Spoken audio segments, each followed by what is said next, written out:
নতুন একটি ভিডিওতে স্বাগতম। আপনারা জেনে খুশি হবেন যে কারা অধিদপ্তরে চাকরির জন্য বিশাল একটা নিয়োগ দিয়েছে, যেখানে দুইটা পদ বিদ্যমান। একটা হলো কারারক্ষী, যেটা পুরুষের জন্য, আর একটা মহিলা কারারক্ষী, যেটা শুধুমাত্র মহিলাদের জন্য। আজকে আমি দেখাবো আপনারা কিভাবে এই পদগুলো আবেদন করবেন।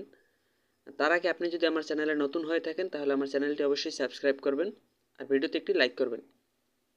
এই পদগুলো আবেদন করতে হলে সর্বপ্রথম আপনি যে কোনো একটি ব্রাউজারে চলে যাবেন। এখানে সার্চ বারে গিয়ে লিখবেন প্রিজন টেলিটক, এটা লিখে সার্চ করলেই আপনি ওয়েবসাইটটি পাবেন। এরপরে প্রথমে যে এই ওয়েবসাইটটি দেখতে পাবেন, এই ওয়েবসাইটে প্রবেশ করবেন।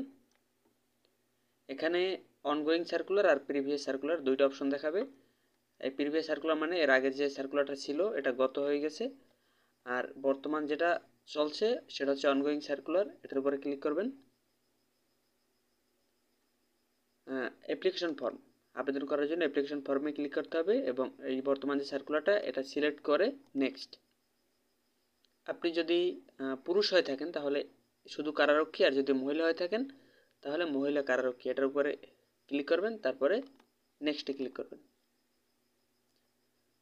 তারপর আপনি যদি অল জবসের একজন প্রিমিয়াম মেম্বার হয়ে থাকেন তাহলে ইয়েস দিয়ে এখানে আইডিটি প্রবেশ করবেন, আর যদি না হয়ে থাকেন তাহলে নো দিয়ে নেক্সট। এখানে আপনার নাম ইংলিশে লিখবেন, আমি আমার নামটা লিখছি। এরপরে আপনার নাম বাংলায় লিখবেন এখানে।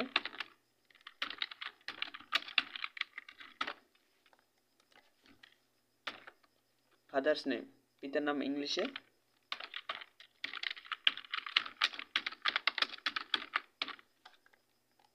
এরপরে পিতার নাম বাংলায়।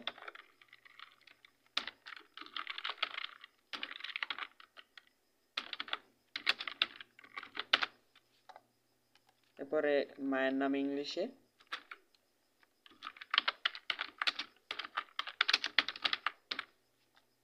এরপরে মায়ের নাম বাংলায়।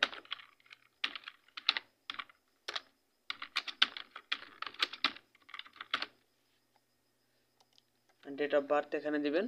প্রথমে মাস দিতে হবে, এরপরে দিন, এরপরে সাল। ন্যাশনালিটি বাংলাদেশি, ধর্ম। এরপরে আপনার হাইট কত এটা দিবেন। এখানে আপনার হাইট সর্বনিম্ন 5 ফুট 6 ইঞ্চি হতে হবে। তো আমার 5 ফুট 6 ইঞ্চি নেই, তবু আমি আবেদনটি করার জন্য 5 ফুট 6 ইঞ্চি দিয়ে দেখাচ্ছি। এটা মিটারে প্রবেশ করতে হবে। এখানে আপনি সার্কুলারটি যদি চেক করেন তাহলে দেখতে পাবেন পুরুষের জন্য 1.67 মিটার উচ্চতা বাধ্যতামূলক, যেটা মানে হচ্ছে 5 ফুট 5.5 ইঞ্চির একটু বেশি, মানে 5 ফুট 6 ইঞ্চির মতো লাগবে। কিন্তু এটা মিটারে প্রবেশ করতে হবে। যদি আপনি মিটার না জানেন তাহলে আপনি অনলাইনে কনভার্ট করে নিতে পারবেন। যেমন একটা নতুন পেজ খুলে এখানে যদি লেখেন ইঞ্চি টু,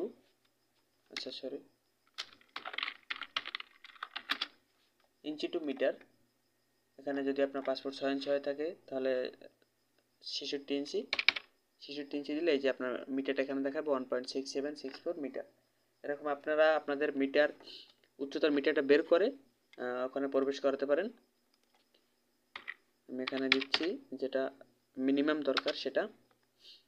এরপরে বুকের মাপ সেন্টিমিটারে দরকার, এটাও সেন্টিমিটারে বের করে ইঞ্চি থেকে তারপর এখানে প্রবেশ করাবেন, যেটা সার্কুলারে 81.28 সেন্টিমিটার বাধ্যতামূলক। আমি ওটাই দিচ্ছি 81.28। এরপরে ওজন পুরুষের ক্ষেত্রে 52 কেজি বাধ্যতামূলক, 52 কেজি দেই। এগুলো কোনোটাই আমার জন্য সঠিক না, কিন্তু আমি আবেদনটা করার জন্য দেখাচ্ছি। এরপরে জেন্ডার, ন্যাশনাল আইডি, যে কোনো আপনার আইডি নাম্বারটা এখানে দিবেন। আমি যে কোনো একটা নাম্বার দিয়ে দিচ্ছি। এরপরে জন্ম নিবন্ধন চাইলে দিতে পারেন, না দিলেও সমস্যা নেই। পাসপোর্ট থাকলে দিবেন, না থাকলে নেই। এই যে ম্যারিটাল স্ট্যাটাস, বৈবাহিক অবস্থা এখানে শুধুমাত্র সিঙ্গেল আছে, কারণ বিবাহিতদের ক্ষেত্রে এই পদে আবেদন করা কোনোভাবেই সম্ভব না, কারণ এখানে সার্কুলার উল্লেখ করাই আছে এখানে অবশ্যই অবিবাহিত হতে হবে। এই জন্য সিঙ্গেল। মোবাইল নাম্বার,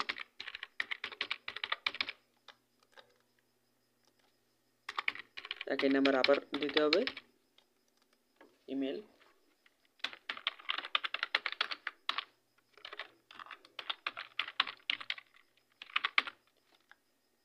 কোটা যদি থাকে দিবেন, না থাকলে নাই।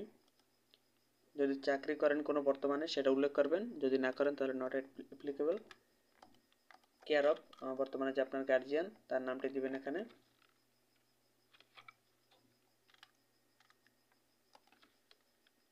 এরপরে গ্রামটি দিবেন, আপনার গ্রামের নাম। এরপরে জেলা, উপজেলা, পোস্ট অফিস, পোস্ট কোড।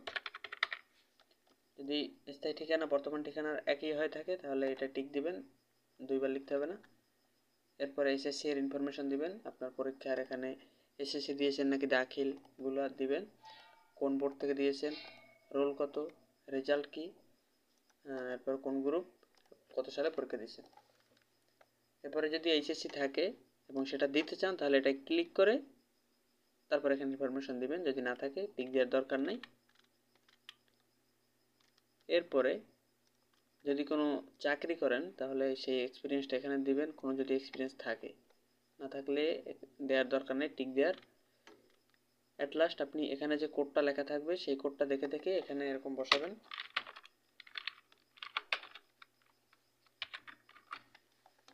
এটা টিক করবেন, সাবমিটে ক্লিক করবেন। সাবমিটে ক্লিক করার পরেই আপনার এখানে দুইটা অপশন আসবে, একটা সিগনেচার আর একটা ফটো আপলোডের ঘর, যেখানে আপনার পিকচারটা 300x300 পিক্সেলের, মানে দুই দিক থেকে 300x300 পিক্সেলের হতে হবে। আর আপনার সিগনেচারটা 300x80 পিক্সেলের, যেটা আগেই রেডি করে রাখতে হবে। এরপর আপনি সেই পিকচার এবং সিগনেচার ওই পরবর্তী পেজে আপলোড করে যখন সাবমিট দিবেন আপনার আবেদন কমপ্লিট হয়ে যাবে। যেখানে লাস্টে একটা ইউজার আইডি দেখতে পাবেন, ওই ইউজার আইডি ব্যবহার করে আপনি টেলিটক সিম থেকে মাত্র 56 টাকা পে করতে হবে এসএমএস এর মাধ্যমে। যদি আপনারা এই এসএমএস এর মাধ্যমে কীভাবে পেমেন্ট করে এটা না জানেন তাহলে আমাকে অবশ্যই কমেন্ট করবেন, আমি সেরকম একটা ভিডিও বানাবো যেটা দেখে আপনারা পেমেন্ট করতে পারবেন। তো আজকে এই পর্যন্তই।